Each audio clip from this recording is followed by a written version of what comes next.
At 6:01 a.m., 3 men in crisp-looking uniforms marched up my driveway and asked for the keys to my car, while a tow truck idled at the curb and half the cul-de-sac watched from behind their blinds. They waved paperwork with shiny seals, said obstruction would get me cuffed, and talked fast. Like people who practice sounding official more than they practice being it. So I hit record, asked for badge numbers, and a supervisor call sign, and in under 30 seconds, the confidence on their faces started to crack. 2 months earlier, I'd rolled into Silver Ridge, Colorado, chasing quiet after years living out of hotel rooms for engineering work. I bought the smallest house on the block, single-story cedar trim, and a porch that smelled like rain on pine. I thought I'd finally done it. Found peace, you know what I mean, then 2 days in, the HOA. President Lila Grant showed up with a clipboard and a smile that felt like a test pastel blazer, hair sprayed into a helmet, eyes sliding past me to the driveway, where my cardinal red Audi caught the sun. That's quite a vehicle, she said, like a TSA agent eyeballing a suitcase. What line of work are you in, mister? Hard engineering. I said remote. Now, she clicked her pen and said the aesthetic consistency clause protected property values by minimizing unnecessary displays.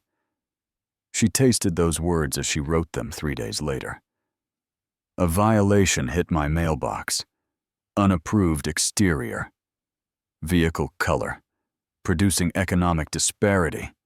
Pressure. Fine, 500 pay in 10 days. Or there would be consequences. I laughed at the phrasing, then I slipped the paper into my back pocket like evidence and walked the property with my phone. Curb mailbox garage angle and the sightline from Lila's window, where I suspected she liked to film. Calm is a tool.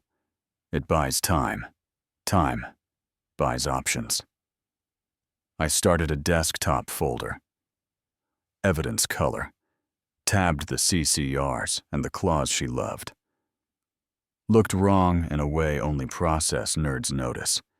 Draft footer. No board initials. No recorded vote. I made a note and tried to breathe. The next little cuts were social. My pool card stopped working.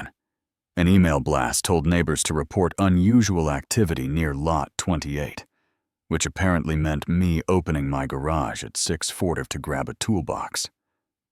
The kids who pedaled circles around my driveway drew an invisible line at the property edge.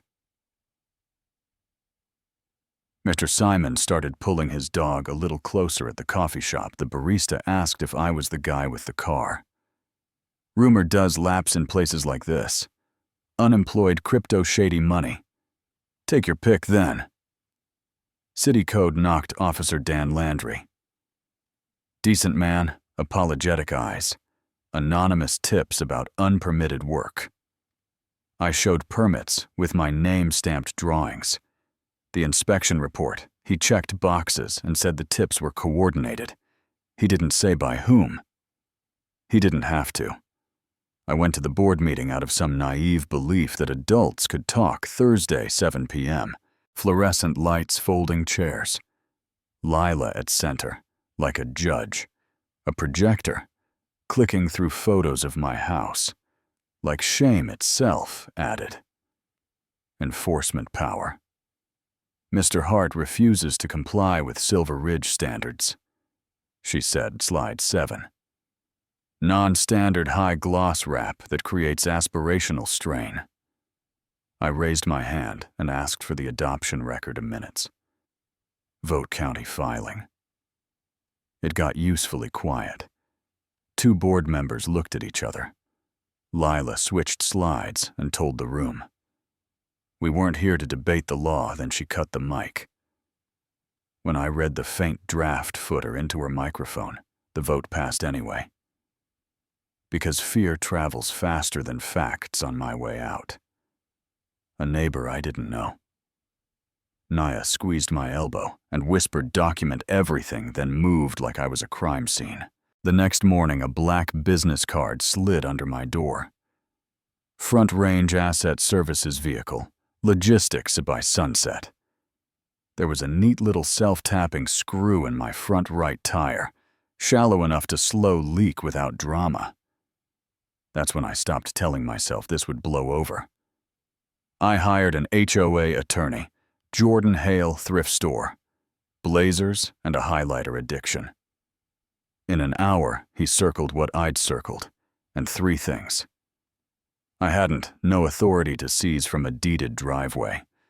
Procedural defects on the supposed amendment and statute language about boards exceeding delegated powers. He fired off a cease and desist and copied the city attorney, county recorder, and state consumer protection. "You're not their first rodeo," he said, tapping the draft clause, "but you might be their last." I rewired my doorbell cam to internal storage, labeled my feeds. Drive north, door west, bay 1. Printed the city utility schedule, so I'd know if any truck on Friday was legit or theater. Then I wrote a script in thick Sharpie and taped it inside my door at eye level. Name, badge number, agency supervisor, on duty call sign. Case number, call. Backline, simple questions. Way more than speeches. When fake authority shows up at your porch, Friday noon was ordinary. In that stubborn way, normal life keeps moving. Lawnmowers, birds, someone arguing with a toddler about a shoe around. One, Nia texted. Heads up, heard. Lila bragging at spin class. Something about finally taking care of Lot. 2, I made coffee. I didn't want, because cups give your hands something to do. At exactly 200 beers, a dark sedan rolled in slow and meaningful. 3 men stepped out in matching uniforms that looked right. Until you looked right, badges in a sequence that felt like a raffle. Radios that sounded like YouTube scanner noise.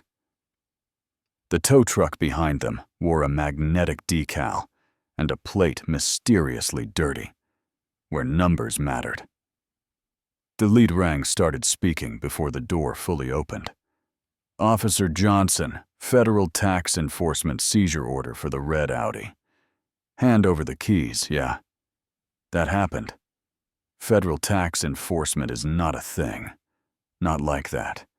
Seizure orders don't look like that. And they don't roll up at 2 on a Friday with a tow and a clipboard. I let my voice wobble, just enough. Officers, I'm sure this is a misunderstanding. Can I see your badges again and get your supervisor call sign so I can verify on the non-emergency line while you wait? The backup checked his watch. The lead said, "We don't have time for that." Keys now. I read his badge number out loud, so the audio would be clean. Glanced past his shoulder, and there she was. Lila behind her. Sheer curtains, like a stage manager. Loving opening night. My phone buzzed. Naya again. 2 unmarked SUVs at the entrance. Thought you should know. Then came the turn. A gray compact slid to a stop across the street, and a woman stepped out with the kind of calm that rearranges a scene, credentials in one fluid motion. Donna Ortiz, State Attorney General's office. Which agency again? She asked the lead eyes on his patch, and who signed your paperwork? Federal Tax Enforcement. He tried again, louder. Like volume could invent a department. She smiled like a lifeguard, watching pretend drowning. No such division hands visible. Please, 2 more. 2 more plainclothes eased out beside her. The tow driver put both palms up and started volunteering information. Nobody had asked for a woman named Lisa. No Lila from the HOA paid cash. said the car violated standards and we were helping the community. Helping the community is one way to describe a felony, Ortiz said then. Sent someone to the clubhouse for records. They came back with a stack and a smirk. Subpoenas are just letters with a spine. You could feel the street learning that in real time. Lila tried to wander over with her concern. "Face, is everything all right?" she asked, the air. Ortiz didn't raise her voice, Mrs. Grant. "Thanks for joining us. We'll need you to answer questions about these contracts and this draft clause. Please, bring your email password and your composure." The cuffs clicked on the impersonators. The tow pulled away light, and the quiet that followed wasn't fear. It was the church kind, the Sunday afternoon after a storm, when the birds sound louder, because the wrong noise is gone. You'd hope that would end it. But people like Lila always need one more meeting emergency session. Same fluorescent lights, same chairs that make you sit too straight. The room was full. In a different way.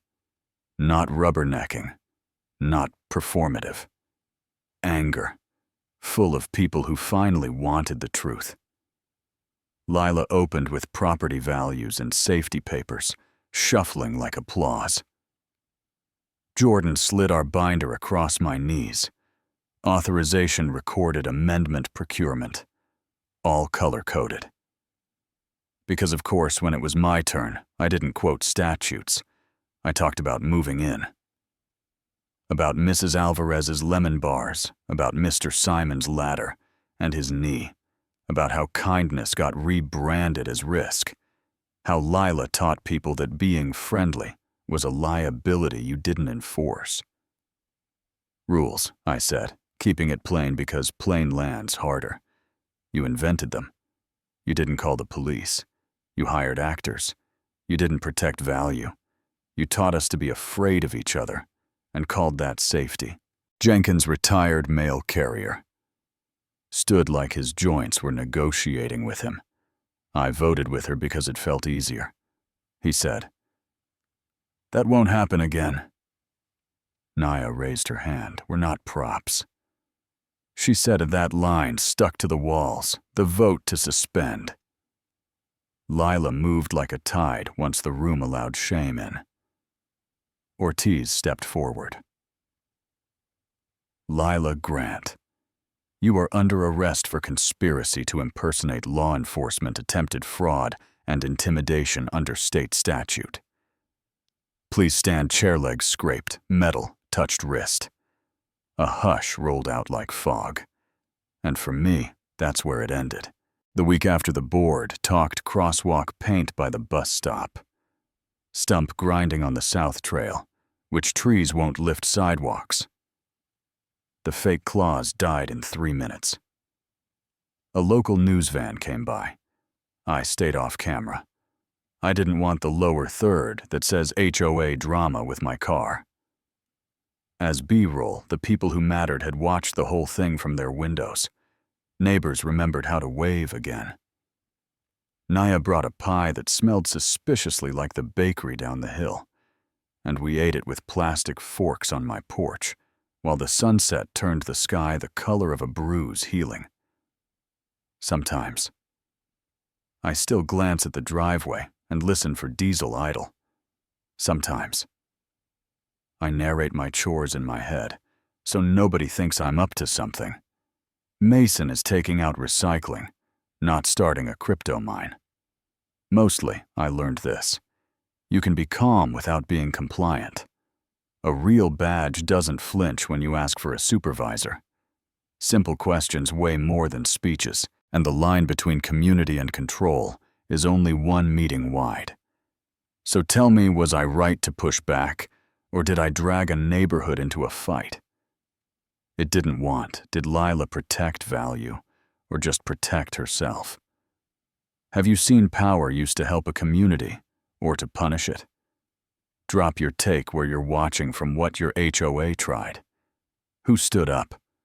Who went quiet? And what justice looks like when it finally shows up, yeah? I want the messy details, you know what I mean.